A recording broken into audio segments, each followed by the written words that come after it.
Supreme court ने सानेहा 9 मई के मुकदमे में नामजद 5 मुल्जिमान की जमानतें मंजूर कर ली।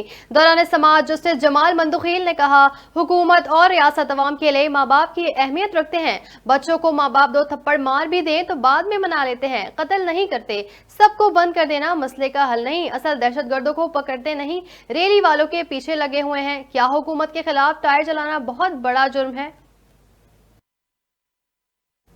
वजीर आला सिंध मुराद अली शाह की जेर सदारत काबीना का इजलास 5.3 मिलियन रुपए जेएस अकेडमी को ग्रांट देने की मंजूरी। वजीर ट्रांसपोर्ट शर्जील इनाम मेमन ने काबीना को ब्रीफिंग में बताया, सिंध हुकूमत ने पीपल्स बस सर्विस प्रोजेक्ट अक्टूबर 2021 में शुरू किया था। इस वक्त 230 बसें चल रही हैं, मजीद 40 बसें खरीदी जाएंगी। काबीना ने पीपल्स बस सर्विस की जनवरी ta जून 2024 तक के लिए 521 मिलियन रुपए के अखराजात मंजूर कर दिए। बलूचिस्तान के जिला हरनाई में कोयले की कान में गैस भर जाने से जोरदार धमाका। कान में फंसे 20 में से 12 अफराद की लाशें निकाल ली गईं। चीफ माइंस इंस्पेक्टर का कहना है, कोयला कान से 8 कारकुनों को जिंदा निकाला गया है। कोयला कान को ऑपरेशन मुकम्मल होने के बाद सील कर दिया गया। पाकिस्तान को मुआशी कामयाबी मिल गई। पाकिस्तान और आईएमएफ के दरमियान इक्तिसादी जायजा मुज़ाकरात कामयाब। आईएमएफ के साथ स्टॉप लेवल मुआहिदा तय पा गया।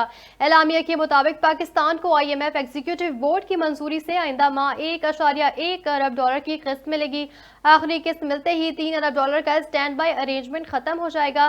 कर्ज प्रोग्राम के लिए बाकायदा मुज़ाकरात आइंदा माह शुरू होंगे।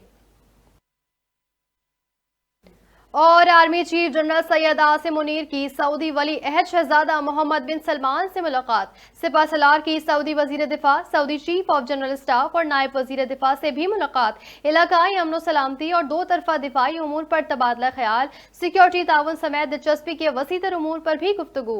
ISPR के मुताबिक शहजादा मोहम्मद बिन सलमान ने पाक सऊदी तारीखी ब्रदराना ताल्लुकात पर रोशनी डाली। जनरल आसिम मुनीर ने पाकिस्तान के लिए हिमायत और गर्म जोशी के जज्बात पर सऊदी क़यादत का शुक्रिया अदा किया।